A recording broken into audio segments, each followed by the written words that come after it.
Eu lembro que quando eu tinha meus, sei lá, 18 anos, ninguém numa sala de aula falaria que queria ser filmmaker, fotógrafo, ou então que queria produzir conteúdo para a internet. Hoje em dia já é uma profissão que você chega numa escola, vai ter gente que vai falar, não, eu tenho vontade de produzir conteúdo, de ter um canal no YouTube, de produzir pro TikTok, pro Instagram. Samsung ou iPhone?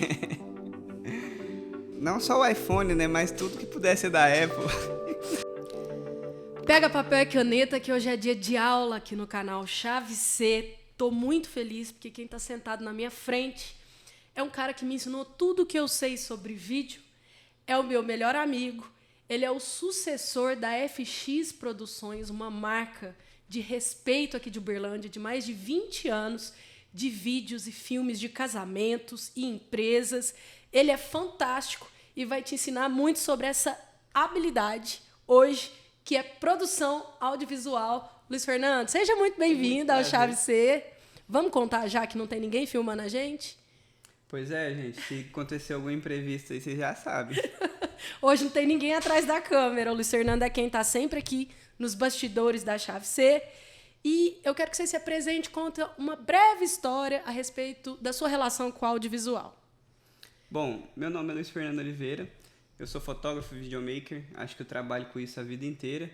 Já cresci no meio, né, desde a época dos meus pais. Hoje eu toco a FX, que é uma empresa que é referência em filmes de casamento aqui em Uberlândia. E faço alguns trabalhos também na área publicitária por fora. Maravilhoso. Luiz Fernando, vamos começar lá em cima, relevante.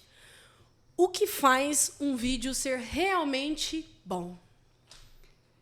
Eu aprendi que, com o passar do tempo, para mim, o que faz um vídeo ser realmente bom é a história que ele conta.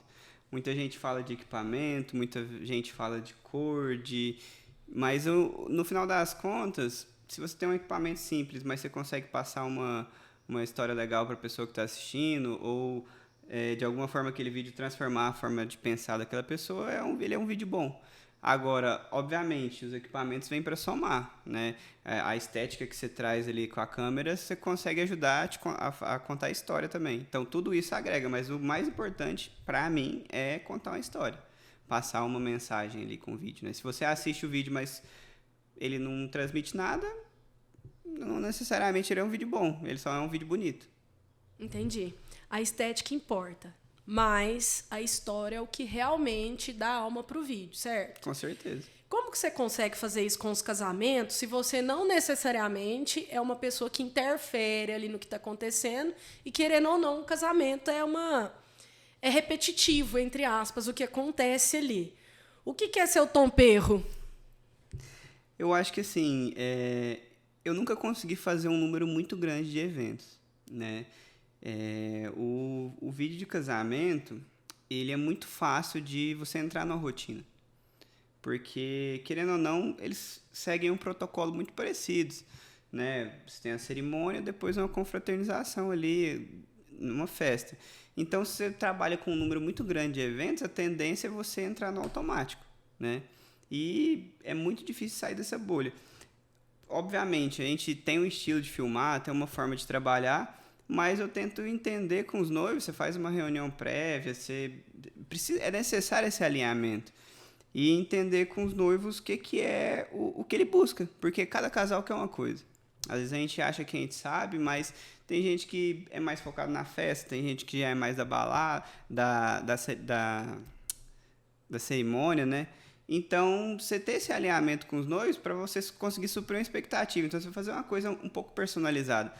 Você vai ter seu estilo, sua forma de trabalhar, mas dá uma atenção para o casal, entender o que eles gostam de escutar, quem que vai tocar na festa, quem que é o celebrante, o que vai ter, o que não vai ter, que você já chega mais preparado e na hora de editar, você dá um foco naquilo, né? Agora, se a pessoa só for lá cumprir tabela, vai ficar uma coisa genérica, vai ficar uma coisa repetitiva. Então, eu tento seguir por essa linha. Obviamente, é uma coisa que depende tanto do casal entregar pra gente um resultado, quanto a gente entregar um resultado pro casal. Porque também não é só a gente chegar lá e querer fazer. Tem casal que às vezes não tá tão preocupado assim, não dá tanto valor às vezes pra cerimônia, tá ali cumprindo tabela, então tem gente que vai entregar mais, tem vídeo que vai ficar melhor e tem vídeo que vai ficar pior. E não necessariamente está no nosso controle, né? Isso é uma coisa que até num alinhamento de expectativa, numa reunião, a gente tem que fazer. Eu acho que faz muita diferença. Eu, enquanto pessoa que conhece o seu trabalho, eu vejo que a fotografia é o que mais marca seu trabalho. Acho que muita gente estava indo por um caminho de edições muito complexas e você vem escrevendo a sua história e se solidificando, sem falsa modéstia, como o profissional número 1 da cidade de Uberlândia, através da fotografia. Agora eu quero te fazer uma pergunta. A pessoa que não trabalha profissionalmente com vídeo, o que é o mínimo e o básico sobre a fotografia em vídeos que essa pessoa pode saber para melhorar o que ela faz? Até contextualizando essa questão da fotografia e da edição, uma coisa que ajuda, acho que todo mundo que mexe com audiovisual, ele devia pensar mais no que o cliente quer ver e não em fazer um vídeo para agradar um outro fornecedor ou o pessoal da área do audiovisual, para provar que você sabe fazer uma transição, para provar que você sabe fazer um efeito mirabolante, sendo que não é isso que o cliente quer ver, né?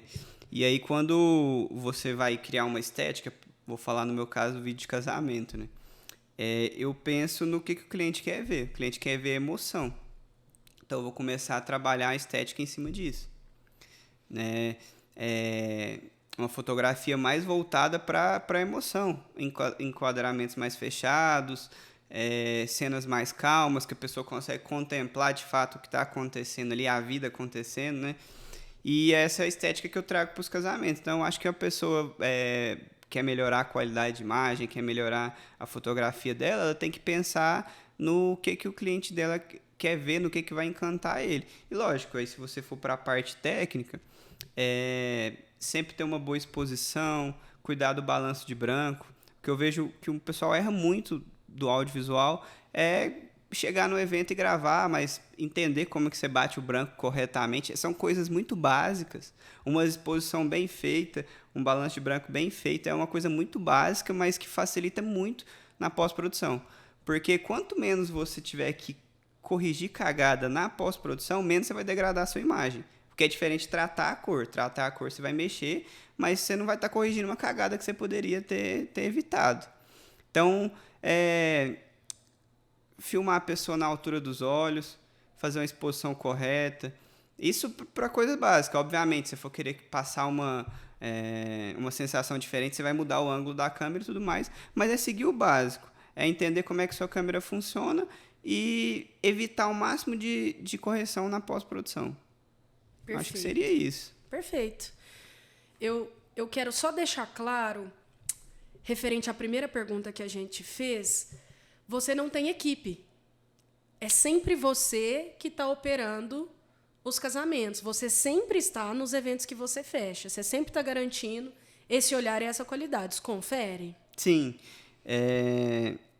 Eu tenho pessoas que trabalham comigo, num casamento a gente faz com 2, 3 câmeras, sei lá, até mais, dependendo da quantidade de evento, mas eu sempre estou lá presente. E é aquilo que você falou, é para sair da mesmice, eu que fiz a reunião com o casal, eu que conversei, então eu preciso estar lá presente para conseguir captar aquilo que eles me passaram, que é importante e tudo mais. E também, hoje em dia, o audiovisual está complicado. Muita falta de profissional bom. Eu acho que o mercado cresceu muito, a demanda por vídeo cresceu muito e, ao mesmo tempo, o número de profissionais aumentou também para suprir essa demanda. Mas o número de profissionais bons ele está cada vez mais escasso. Acho que por conta desse imediatismo, o pessoal não quer parar para sentar, para estudar de fato ali, já querem, né, começar a produzir e vai pulando etapa. Então, assim, eu tenho que estar lá porque é difícil achar pessoas que você vai falar assim, não, pode ir que tá tranquilo. Entendi. E eu acredito que já fez 10 anos que você assumiu, né? 2018. 2018. Tá perto aí. Você já viveu quase uma década. Vai para uns 8 anos, né? Quase uma década de transformações. O que foi o mais substancial que você viu? E eu não quero que você esqueça de falar, porque eu sei disso, eu me lembro disso.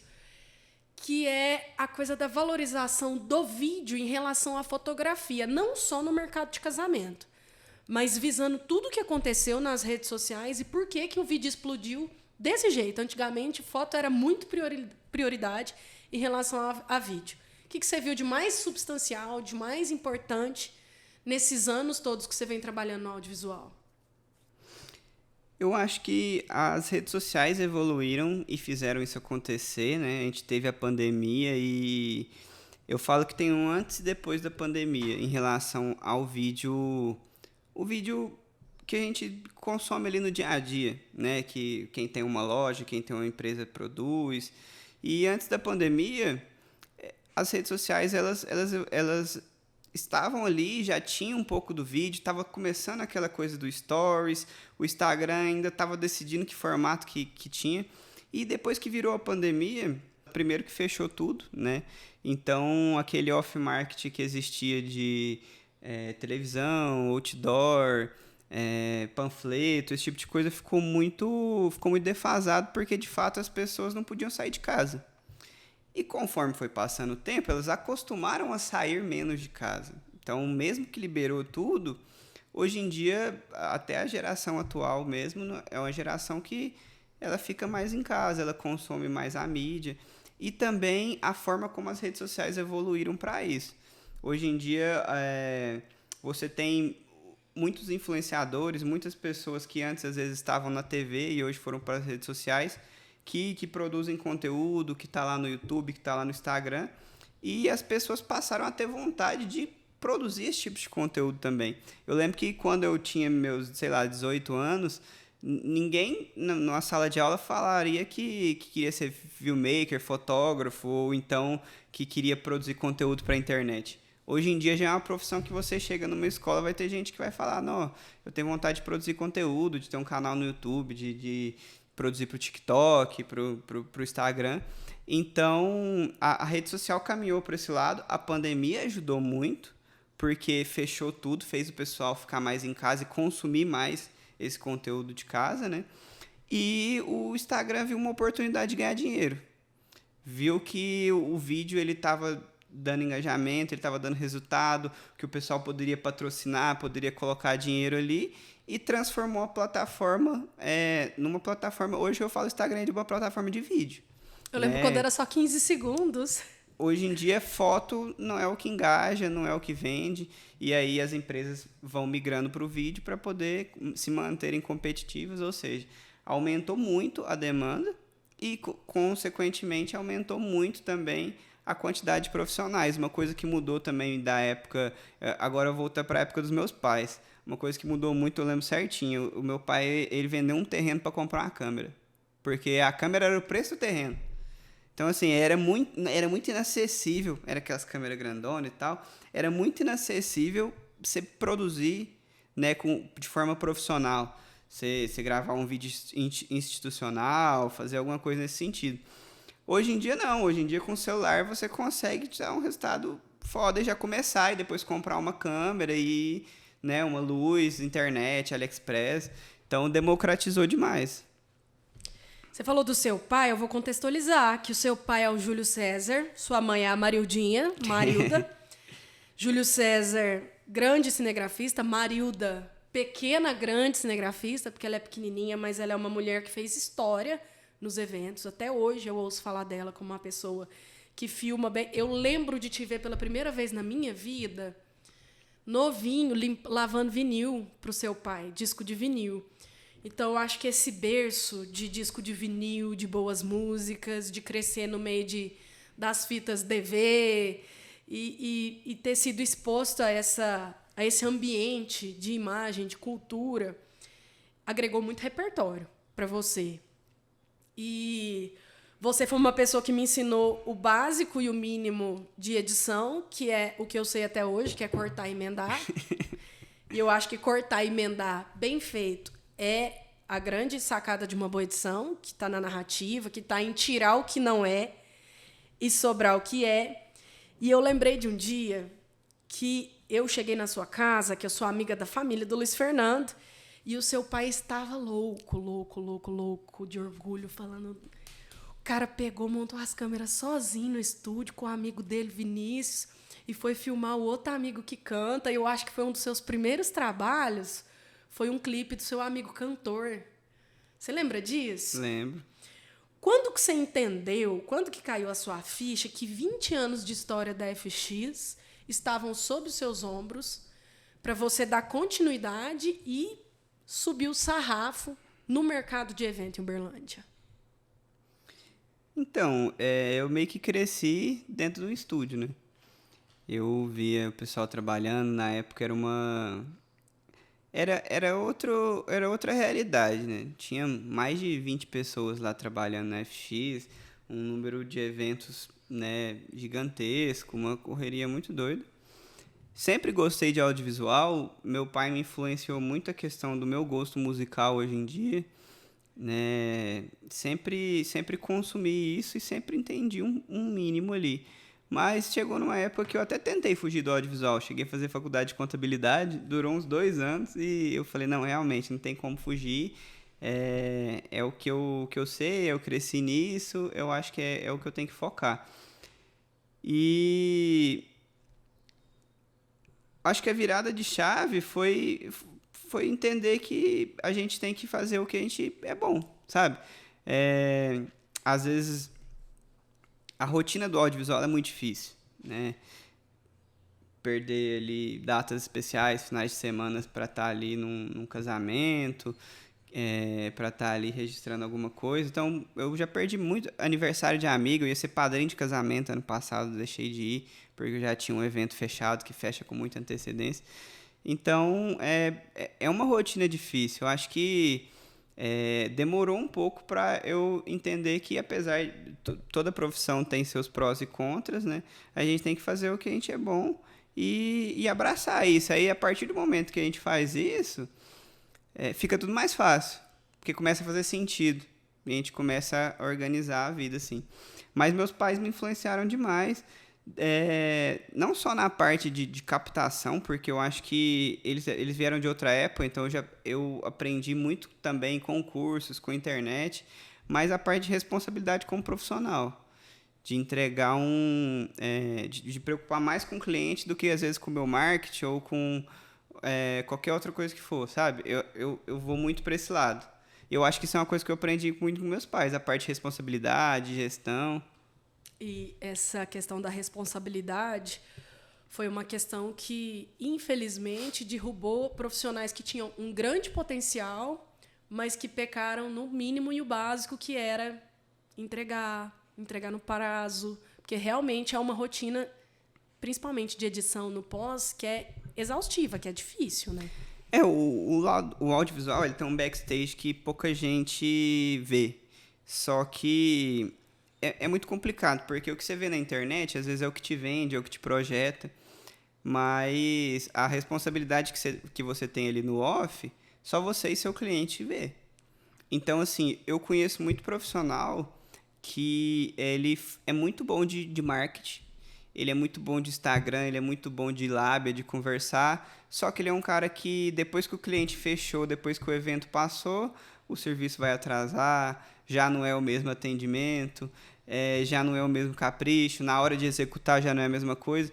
Então, eu acho que por isso que eu não expandi tanto, né, a minha filmagem em relação a ter uma segunda equipe. Escalar. Ou escalar. Porque se for para mim fazer isso, eu acho que eu vou querer fazer de uma forma que funcione tanto no off quanto na rede social, né? Não adianta eu vender um monte de serviço e na hora de executar, entregar um serviço ruim, mas postar uma coisa bacana. Eu acho que é o que o pessoal erra. Boa parte, né? Você viu nascer uma nova profissão que chama Storymaker. E cada vez mais, quando a gente chega nos eventos, a gente percebe uma necessidade. Muitas vezes, os próprios contratantes do evento levam, porque eles querem contar a história daquele evento em tempo real. E tem também profissionais envolvidos, não só de casamento. Eu tenho visto, assim, em todos os nichos possíveis, um storymaker fazendo uma cobertura em tempo real no Instagram de uma empresa, de uma loja, de um bar, de um show, de uma pessoa, de uma influenciadora, de um curso, de um casamento, enfim. O que você tem visto de pró e contra, e qual que é o conselho que você dá para quem está chegando, começando, aprendendo? O Storymaker ele é uma demanda que surgiu recente, né? Eu acho que a evolução do celular propiciou hoje você ter uma qualidade muito boa e conseguir produzir com um telefone, né? Antes, eu acho que essa profissão só não existia, só não foi criada antes porque o celular não chegava nessa qualidade que tem hoje, né? Foi um mal necessário. E é uma demanda que não existia também e hoje em dia existe. Eu não tenho nada contra os storymakers, phonemakers, inclusive tenho amigos que são e produzem conteúdo com muita qualidade, às vezes qualidade até melhor do que uma pessoa que tem um equipamento mais profissional, por justamente saber contar a história, saber fazer uma montagem legal. Pode mandar um beijo pras Moia, eu sei. Eu já a Manu sei. e a Marcela, elas fazem um trabalho muito diferenciado.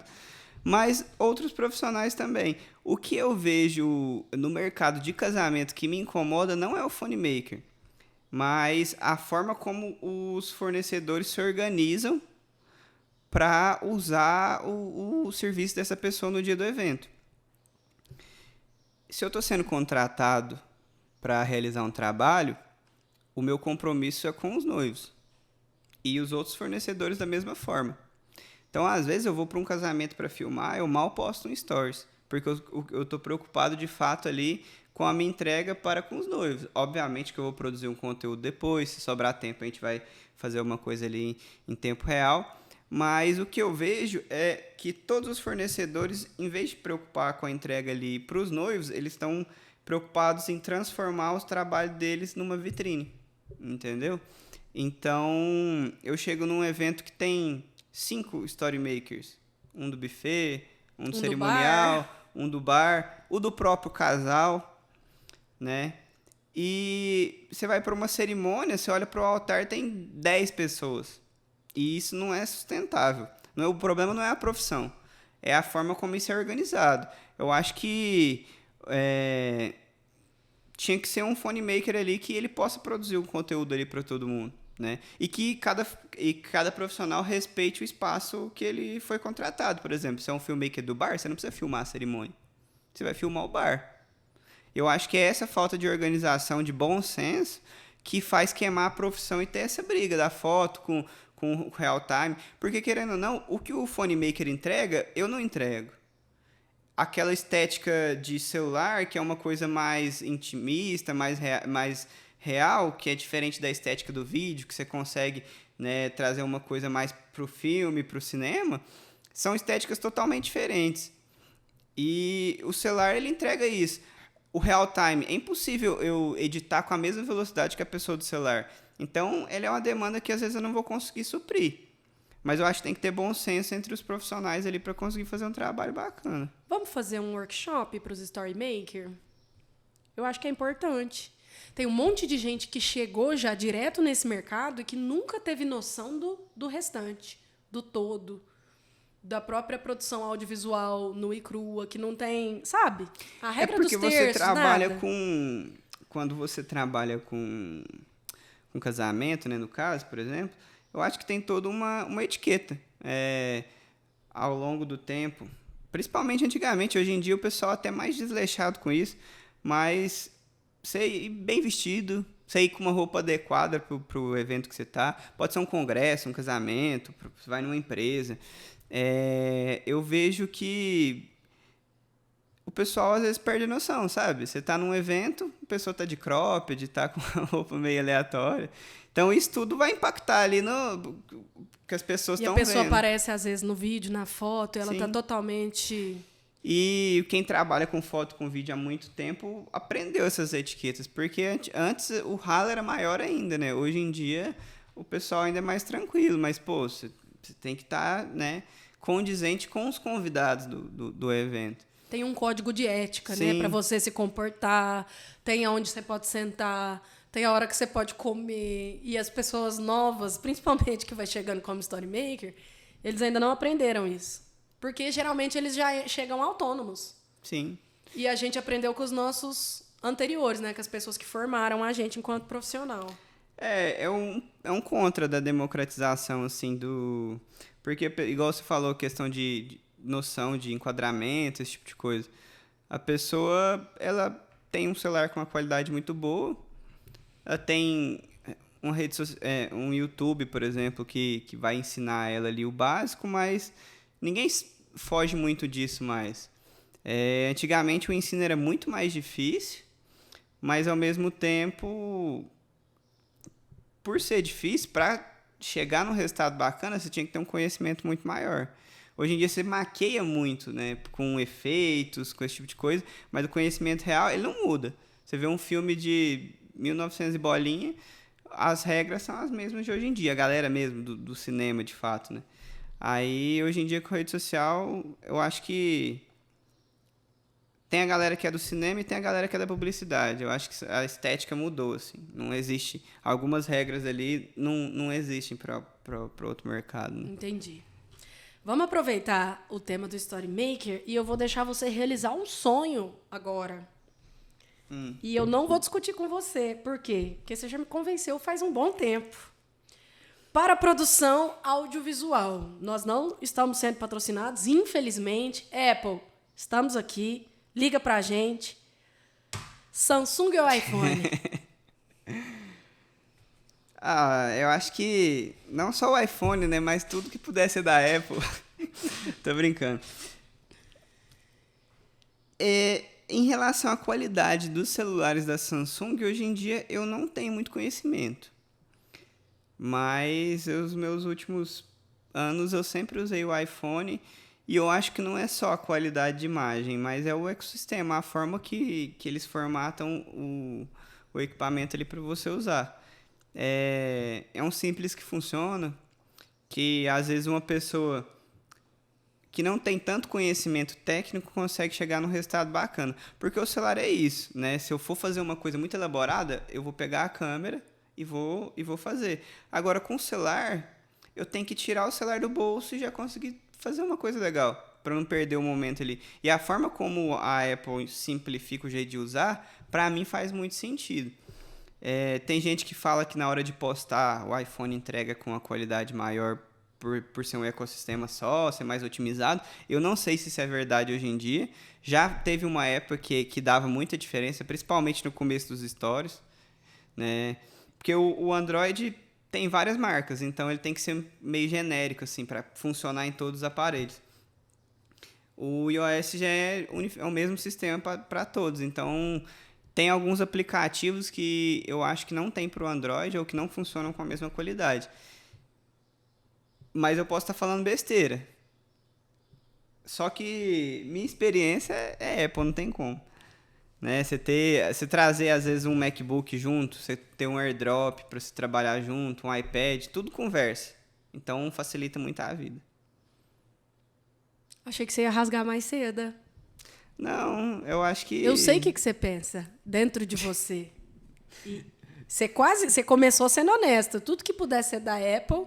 É que pra mim, Luiz Fernando, é o que melhor entrega resultado. Hoje em dia, os MacBooks... Teve uma época que eu usava o iPhone, mas eu tinha um computador que era Windows. Porque o Mac, ele tinha questão do ecossistema que era bom, só que ele era muito caro pra você ter um Mac que edita bem. Hoje em dia, existem computadores da Apple que tem um custo-benefício muito bom. Eu comprei um pro meu pai esses dias, um Mac Mini, um computador que você comprei por, sei lá, R$5.000, R$6.000, que entrega um resultado que muitos Windows nesse mesmo valor não chegam nem perto. Então, hoje em dia tem esse custo-benefício. Antigamente eu já cheguei a usar o Windows também junto com o iPhone. O iPhone eu sempre usei. Falando ainda em iPhone, o cliente pensa o seguinte: o cliente não, o empreendedor, a pessoa que está assistindo a gente, que tem um negócio, ou que é um negócio, que é um produto, que oferece seu serviço, essa pessoa que já entendeu que ela precisa produzir para a rede social, ela precisa aparecer para vender. Como que essa pessoa pode saber qual que é, assim, até onde vai a produção com o celular? Qual que é o momento que ela precisa separar os homens dos meninos? Como é que eu sei? Porque, poxa, eu quero produzir um conteúdo, porque eu vou investir um valor em tráfego e etc. Eu quero algo com muita qualidade. Aí senta uma pessoa aqui de produção na minha frente, ele fala assim, não, isso aí dá para fazer com telefone. Mas ele está vendendo. Como que o cliente pode ter essa malícia? Até onde a produção mobile, a produção com celular, atende a demanda de um cliente que quer fazer um trabalho bem feito? Aí eu vou jogar contra a minha própria profissão agora. Mas eu acho que tem área que às vezes nem precisa da câmera. Porque é questão da estética. Eu percebi que o telefone, o look de fazer uma coisa com o celular, ele aproxima muitas pessoas. Na época da campanha política, tipo, eu via que muita gente queria gravar com iPhone para não ficar com a cara de profissional, para não parecer que ele estava gastando um dinheiro público ali para fazer isso, por exemplo. Ou então a pessoa tem uma hamburgueria. Gastando dinheiro público. Mas o pessoal pensa até nisso na hora de fazer. Então, assim, às vezes eu tenho uma loja de roupa, eu tenho uma hamburgueria que é uma coisa mais popular, assim, e eu quero aproximar. Eu pegar e gravar ali falando, né, uma selfie e tudo mais, eu acho que essa coisa aproxima as pessoas e vai vender mais do que eu fazer um serviço muito profissional com uma câmera. Então, depende muito da área que a pessoa tá, né? Eu vejo, hoje em dia, o look de câmera muito mais para você trazer um brand, porque quando você quer vender um produto com muito valor agregado, que às vezes não é o caso de muita gente, né? Às vezes a pessoa quer atender, quer ganhar no volume, quer atender uma quantidade maior de pessoas, tem um ticket menor, é um produto que não é para ser de luxo, né? Então, por exemplo, eu vejo um restaurante, sei lá, uma lanchonete fazendo um conteúdo com celular, e aí eu vejo um restaurante, às vezes, que tem um Estrela Michelin, um restaurante premiado, eu já vejo que ele tem que fazer um conteúdo com câmera. Entendi. Porque o público... não o público, mas a forma de vender o produto é diferente, né? Com a câmera, por exemplo, o que eu acho legal? Pessoa que trabalha com a parte de estética, né? Área da saúde, ou então de moda, vale a pena você investir numa câmera. Agora, quando eu quero conversar com muita gente, eu acho que não há necessidade. E às vezes até atrapalha. No caso da política, por exemplo. Se você vê um conteúdo muito bem feito, ali, muito elaborado, você vai pensar que aquela pessoa tá fazendo algum rolo, tá gastando alguma coisa. Você tem que aproximar ali E aí o celular traz isso, né? No resumo, é assim, você tem que entender qual que é a sua finalidade. Se você quer falar com a pessoa mais olho no olho, você trazer muito profissionalismo não é o melhor caminho. Ou seja, nem sempre o exagero de qualidade é o melhor caminho, porque depende do que você quer fazer, certo? Eu vou te dar um exemplo, inclusive, do iFood. Eu sou uma pessoa que... Você é um grande consumidor. Sou um grande consumidor do iFood. E a foto que tá lá... Do prato. Ela vai ditar muito se eu vou pedir ele ou não. Você tem que acreditar, né? E eu vou te explicar que existem os extremos. Se for uma foto muito bem feita, que o produto está muito feio, ele vai espantar as pessoas. Só que se você fazer uma foto do produto com inteligência artificial, você também vai espantar as pessoas. Porque a pessoa sabe que não é aquilo que ela vai receber. Então você tem que ter um meio termo para você fazer uma foto boa, mas que não fuja da realidade. E eu acho que é isso. E é lógico, por exemplo, um restaurante, às vezes, que é um ticket mais alto, ele vai investir ali num cenário bacana, na hora de fazer as fotos e tudo mais, mas, na hora de comprar, às vezes, sei lá, um produto mais simples, eu vou querer ver a realidade do que vai chegar ali pra mim. Então, o iFood é muito isso, cara. Eu vejo muita gente hoje em dia montando o menu com IA. Eu não compro, eu tenho preconceito, porque eu sei que não é aquilo. Aí chega uma coisa totalmente diferente, a pessoa fica frustrada. Entendi. Você quer conversar com a realidade. Para a pessoa que está assistindo a gente, o que ela merece saber para ela conseguir fazer vídeos melhores? Vídeos curtos, esse é um dado, quem trouxe essa informação é o maior influenciador sobre tendências nas redes sociais, o CEO da MLabs, que é o Rafael Kiso, e ele falou que vídeos curtos vai dominar 2026. Não é muito diferente do que aconteceu agora. Mas como que uma pessoa pode fazer se diferenciar, sair da boiada, se diferenciar de todo mundo? Você já me reclamou que a internet está chata, que você vai rolar os rios, você fica cansado de tanta gente tentando te vender alguma coisa. Como que uma pessoa que sabe que precisa estar ali pode se destacar para fazer vídeos mais interessantes, para ser mais interessante na internet? Eu acho que hoje em dia, cada vez mais as pessoas produzem conteúdo e eles consomem das mesmas receitas, os mesmos ganchos, né? As mesmas fórmulas ali para vender, e quem fica muito na internet vai saturando disso. Acho que não só a gente que é do audiovisual, mas eu vejo muita gente reclamar que abre o Instagram e é só publicidade, é só tentando empurrar alguma coisa goela abaixo. E eu acho que para contar uma história boa, a gente tem que fugir do... Como que é o nome do nosso professor que veio aqui esses dias? Agora que... O Thiago Pimentel. Isso. Vou citar o que ele falou no podcast dele, mas é pensar no benefício do benefício. Né? Na hora de contar uma história, de vender um produto, não vender de forma literal, né? O que meu produto faz, mas o que ele vai gerar de sentimento nas pessoas. Então, em vez de, por exemplo, você vai vender um procedimento estético, o que ele vai entregar? Ele vai entregar esse resultado. Não, ele vai entregar autoestima, ele vai entregar confiança. Então, você trabalhar com o sentimento das pessoas. Isso você consegue fazer de forma rápida. Um antes e depois, um feedback, coisas que validem, né, o seu trabalho. E em vez de tentar oferecer uma coisa ou colocar um gancho ali para chamar a atenção, porque beleza, você reteve a atenção da pessoa, mas se você não entregar nada, não adiantou nada você reter a atenção da pessoa. Você vai ter ali um engajamento, mas você não vai converter. Então, eu acho que é isso. Você sair do... Quando você pensa no seu produto, né, você sair do literal. Tipo, o que isso vai entregar? Na hora de você vender uma comida, por exemplo. É um produto muito gostoso, assim, você acha, não, pô, vai ser um momento ali meu com a minha família, entendeu? Já viu como que muda? Né? Um momento de confraternização. Você está vendendo um momento de confraternização da família, comer uma pizza. Você fazer um vídeo com essa ideia, você já transformou a experiência. Não é comer uma pizza mais, é passar um tempo com a família. Então, acho que é isso. É você sair da caixa ali e emocionar as pessoas de alguma forma. Como eu vim dos casamentos, sempre que eu vou fazer algum vídeo, eu tento levar mais para esse lado emotivo. Porque eu acho que é assim que eu fui moldado, né? Então, e funciona para qualquer área. Quem vê pensa que você é um cara extremamente emocionado. E você é um cara extremamente equilibrado. Mas você sabe, realmente, você tem esse...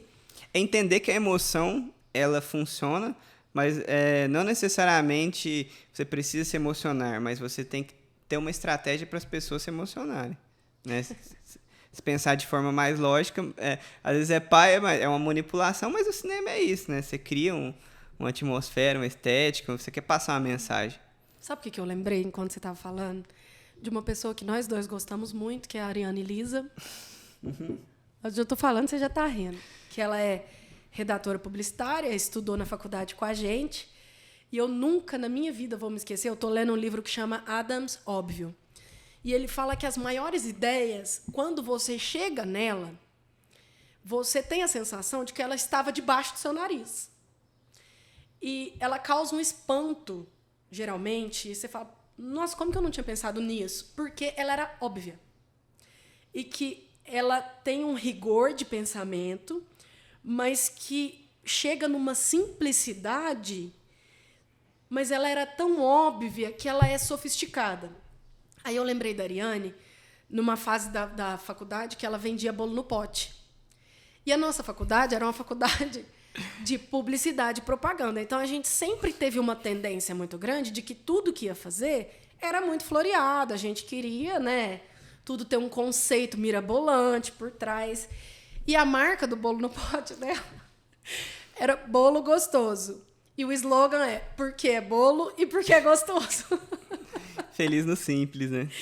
Feliz no simples. E eu nunca esqueci. E ela sempre teve uma sacada de gênio no óbvio, sabe? E às vezes, sei lá, eu fico pensando, eu nunca vi uma confeitaria ser tão genial numa coisa tão simples, porque tá chovendo hoje, está de TPM, tudo que eu queria era um bolo gostoso. Né? Ariane, um beijo para você, eu te amo, você me mandou que tá com saudade, eu também estou com saudade. Uma das pessoas mais carismáticas que aquela Elisângela já viu. Mas é verdade, eu acho que às vezes a gente fica pensando, querendo fazer coisa muito diferente e se fazer o básico bem feito é o que funciona. Não tem jeito. Em qualquer área, você vai pro casamento, você faz o dever de casa. Iluminação boa, um bom áudio, né? Prestar atenção no que está acontecendo. Você tem uma entrega ali que ela vai sair muito, muito boa, muito redonda e não precisa, sabe? Que às vezes a gente peca nisso, quer fazer demais e esquece de fazer o básico bem feito. Maravilhoso, Luiz Fernando. Caminhando para o fim, eu quero registrar aqui que você é uma das pessoas mais talentosas que eu conheço na minha vida, que eu amo muito você, ser sua amiga, que eu aprendo muito com você. Na pandemia, em 2020, acho que final de 2020, você gravou um vídeo meu no seu quarto. E eu sempre revisito ele, porque eu falei, Luiz Fernando, eu quero gravar um vídeo, monta o tripé aí que eu quero gravar um vídeo agora.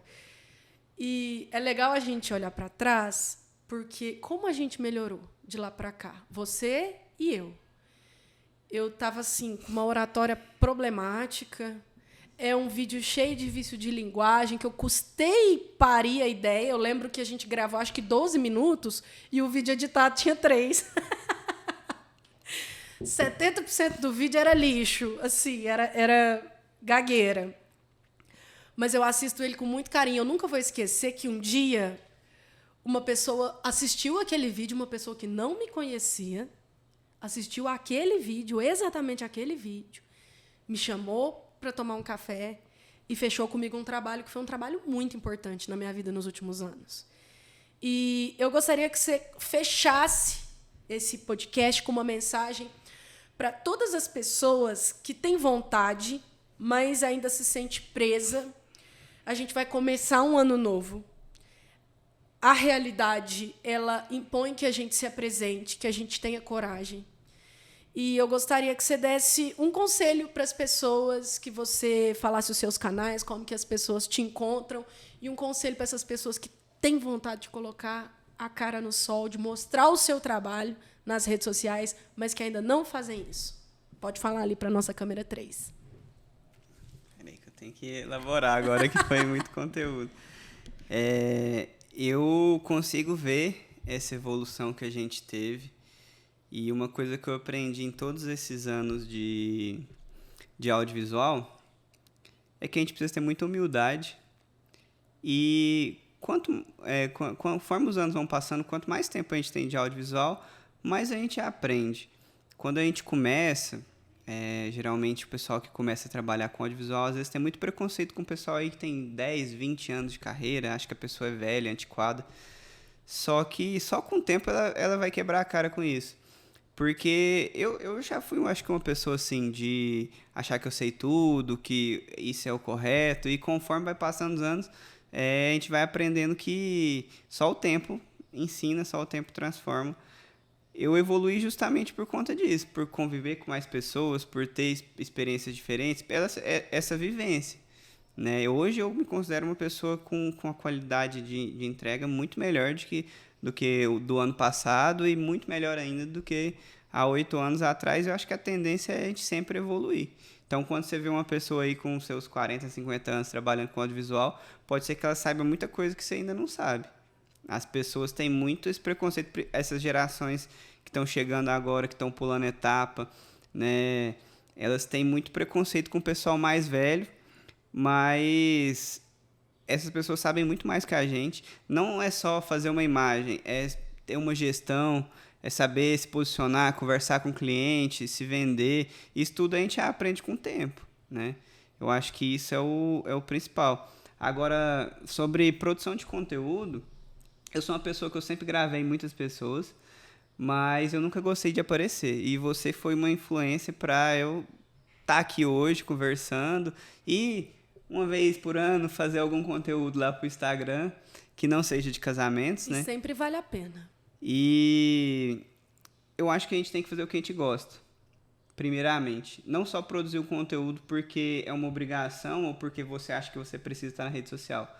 Então, para você melhorar a sua dicção, melhorar, né, a forma de se portar na frente das câmeras, primeiro comece falando uma coisa que você gosta. Não necessariamente sobre a sua loja, mas sobre um hobby que você tem. Porque aí você vai produzir uma coisa com sentido. Eu acho que é uma coisa que eu já falei muito para você. Sim. É o que eu tô fazendo agora. Você já produziu conteúdo sobre vários nichos durante a sua carreira. E alguns estavam esteticamente muito bem feitos, mas você está fazendo porque você queria, né, vender alguma coisa ou passar alguma ideia, mas não era o que você gosta. A partir do momento que você começou a fazer o que você gosta, já virou uma chave, o conteúdo começou a ficar mais interessante. A estética, todas essas câmeras, luz, o que tem aqui, se mantém, porque é o que a gente faz, então a gente sabe fazer bem feito. Mas fazer o que gosta é o que vai fazer você chegar no resultado. E é o que eu vejo nos empreendedores. Você vê uma loja que faz um marketing bacana, que a pessoa fala, você pode saber que ele está fazendo o que ele gosta. Agora, quando a pessoa está cumprindo tabela, aí, às vezes, é melhor ela contratar uma pessoa para ser o apresentador ali da marca dela, entendeu? Ela tem que ter a presença na rede social, mas não precisa ser, porque tem gente que não é para isso também. E faz Não parte, é uma tudo bem. obrigação Não é uma geral. obrigação. Quando torna uma obrigação, fica ruim, entendeu? Acho que é isso.